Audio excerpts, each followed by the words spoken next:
Hi, I'm Bill, I'm Lori.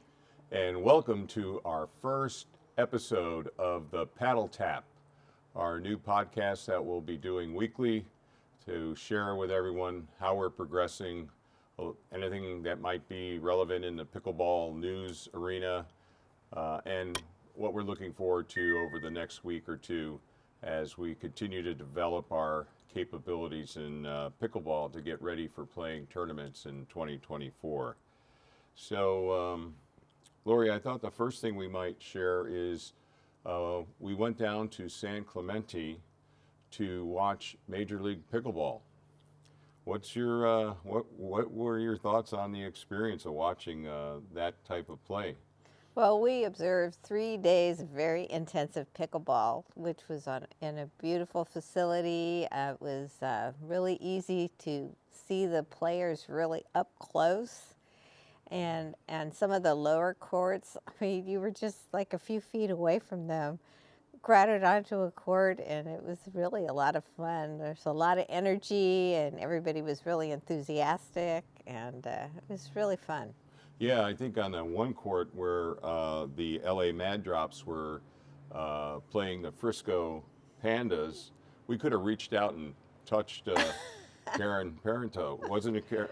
Catherine Parento and Irina Trashenko, right there, just a few feet away. So that was kind of cool. And Lori got a nice photo with who? Zane Navratil, and he was very gracious. He was on his way to play a match, so he could have, looked as though he was really busy, but he stopped and posed with us, and he was very gracious. Very, very gracious. And I want to give a shout out to Christian Alshon. He was willing to do a photo with me. I was trying to get him to do a photo with Lori, but she wasn't in the area at the time.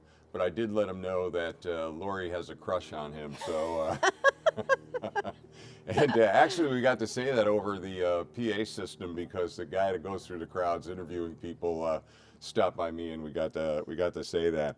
So, yeah, a lot of fun. Will we go to another one? Do you think? Oh, I think so. It would be fun to go with a lot more people, I think. Yeah, and San Clemente was a very beautiful facility. It was Lifetime Fitness, tennis, and pickleball.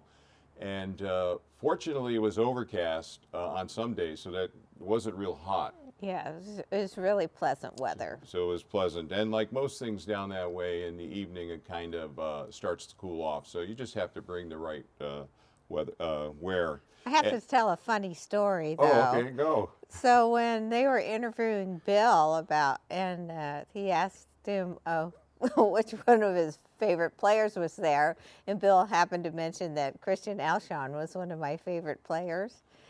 And then it was broadcast, and then later on, his team and I've forgotten who the other team was, they had lost to, and so they were interviewing the winners of this match, and I forgot who it was, but he said, "Oh, I'm so glad I got to beat my favorite player, Christian Alshon."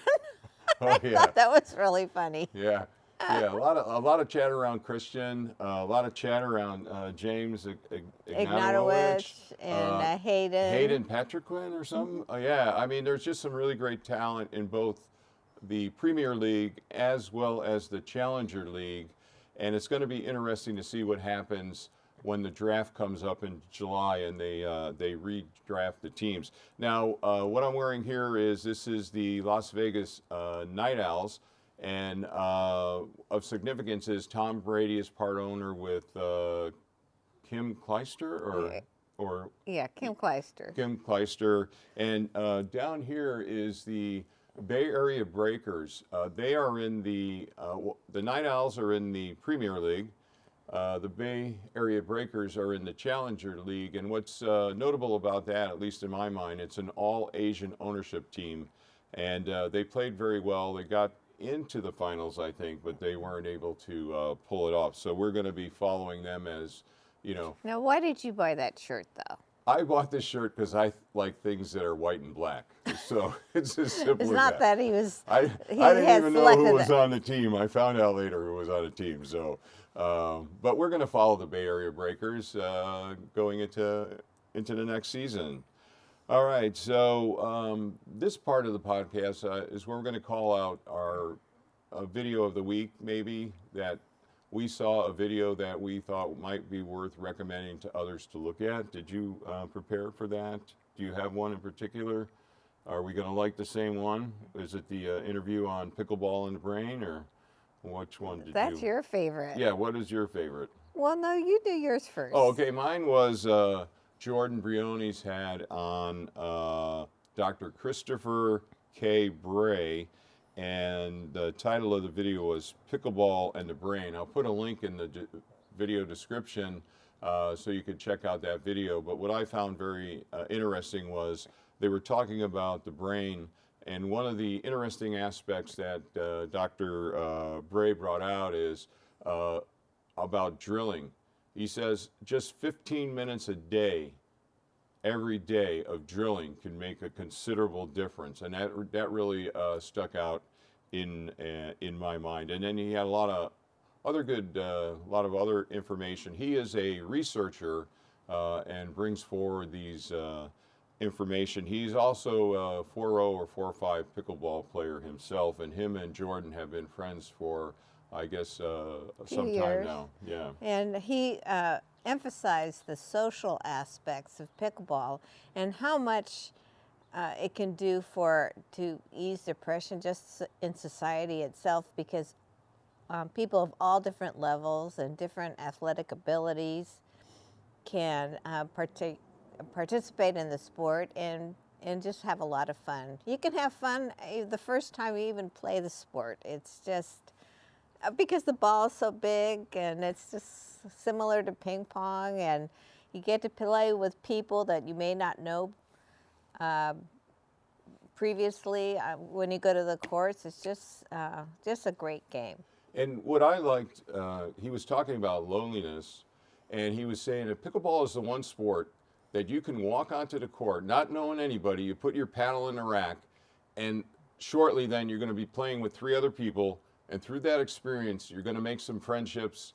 And what other sport can you really do that in? So that really kind of struck a chord with me as well. So, all right. So you'll have to check it out. He's also has his own podcast. Dr. Bray has his own podcast on brain health, and he's written several books. So you might check that out in the link. And I want to call out the reel, the Facebook reel that you sent to me with Caden. That's my pick. Oh, I thought, okay, so what's your pick? Laurie, what is your pick? Well, I really like the really brief shorts that Caden Nemoff and Jordan Briones post. They're on Instagram primarily, but there's a few on Facebook. And they're just a few snippets of information, just less than a minute maybe, on drills or things to improve, and they're really very good. So. Okay, yeah, I thank you for sending it to me. I enjoyed watching it, and if you don't have a lot of time, they're a great source of information. Yeah, but I already see something that I was not doing correctly, and just that little adjustment. I'm looking forward to getting back out on the court and trying to put that into play. All right, this is kind of the part of the show then where we kind of talk about ourselves, and so maybe we call this thoughts about the past week. Do you want to start off? Do you want me to start off? How do you want to go? Well, I'll start off. Okay. Okay. So there's 2 things I really want to work on as a source of improvement, because I find I always think I have my paddle up as I'm playing, but really it's hanging down by my side most of the time. So I'm going to really work on doing that, and one of the ways I'm going to do that is hold my paddle primarily in my left hand, because I think I'm usually holding it in my right hand, and it's just hanging next to my side. So I think if I switch hands, maybe that will help me focus on keeping my paddle in this position. And my other thing I want to improve is walking. Well, I'm in my 70s, and I notice when I'm walking on the court, I look like a 70-year-old woman, and I really don't want to look like that anymore. So I don't know how I can work on that, but maybe standing more upright and keeping my head up, maintaining my posture or something. But I'm going to work on that. Okay.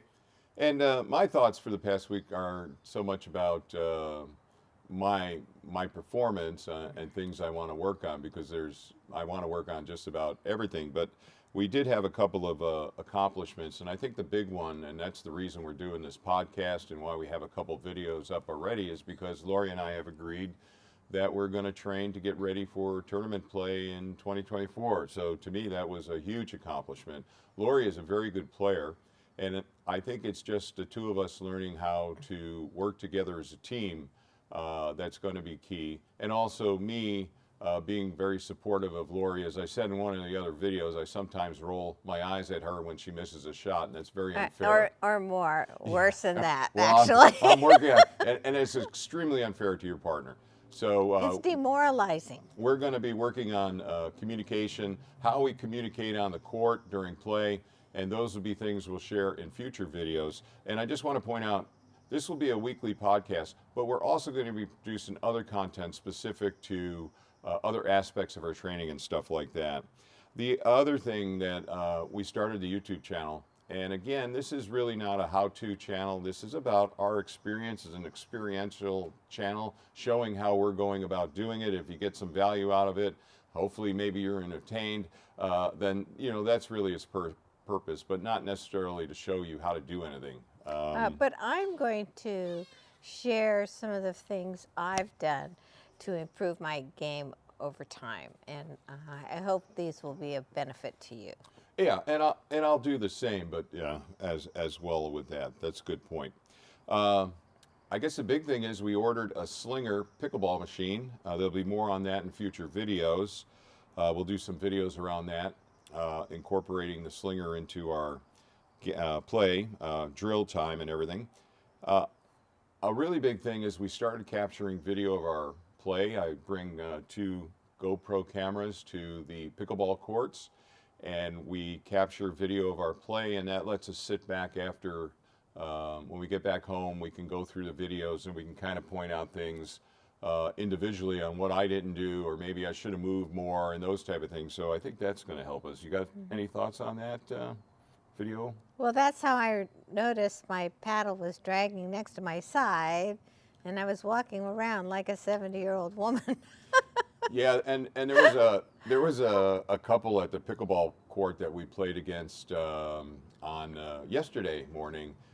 Man, they're good. And the wife was pointing out, she says, yeah, I'm trying to tell him we need to start videotaping, because we say we do one thing on a court, but in reality, we may not be doing it. They don't know whether they are or not. They don't know. And the other big thing is we've scheduled our first pickleball lessons. We are going to take a series of lessons. Our first lesson is scheduled for July 10th, and then the follow-on lesson will be on the 14th. And then we'll see after that what frequency we may move forward with lessons. So that was a big win in my mind for the week. So, all right, our last oh, you got more about? Well, one thing I did is I paid for Primetime Video. They put out a video or a series of videos, lessons on dynamic doubles, which I purchased when they had a sale, but I hadn't really reviewed it or anything. So I'm going to do a review of what I think about that, Okay. that channel. So. All right, so looking forward, what are your thoughts on this next week? Do you have any thoughts about what our focus is going to be? Anything in particular? Well, mostly I'm going to focus on myself, what I'm doing. And so I found yesterday's play, we played a dink game, And just remembering that we need to move around from side to side as the ball moves while dinking. And I think that, that was really, this is really the first time I started to do that. And I think it was really helpful. And also keeping my paddle up, using my new thought about keeping my paddle in my left hand. That's what I'm going to do. And maintaining good posture.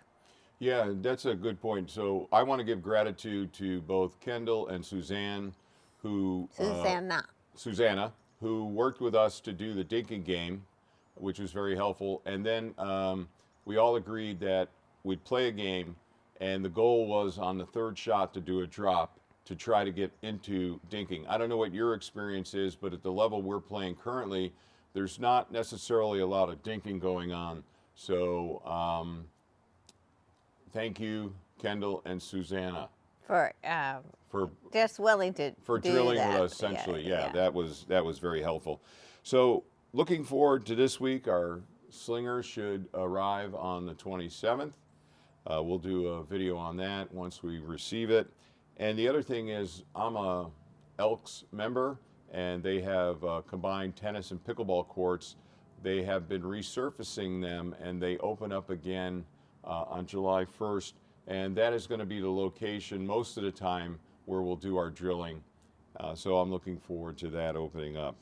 So there is one thing I wanted to mention before we close. And I follow Leah Jensen on Twitter. And so really, if you have any thoughts on what I'm going to share with you about what she says, make sure and put it in the comments. Also, anything we may have said or ways that we can improve the video, put that in the comments as well. Or if there's particular topics you'd like to have covered and those type of thing, put that in the comments as well. So Leah says, to be a great women's double player, you have to have the ability to play and be a force from both sides. Being a one-side specialist limits your team and your ability to create favorable matchups. Gone are the days of just playing FH or BH, forehand or backhand side. I think that's what she means. So what's your thoughts on that? If you're doubles players, like just us saying that I'm going to be playing the left side and Lori playing the right side, while we may do that for tournaments, as part of our drilling and everything, Lori has to play both sides. I have to play the right side. We have to develop, stealing from Leah Jensen's Twitter post a bit, we have to develop on both sides, while we may choose to play just one side when we're doing tournaments. So if you have any thoughts on that, how you approach it, maybe with your partners or whatever, let us know in the comments. Okay, before we close, what would we like them to do? We'd like you to smash that like button. Likes are important to the channel. What and else? share it with your friends. Share it. And subscribe. And subscribe. All right, well, thank you so much. If you got this far into the video, we appreciate your support, and we look forward to sharing our journey with you as we go down the road. Other than that, what do we say? See you on the courts. See you on the courts.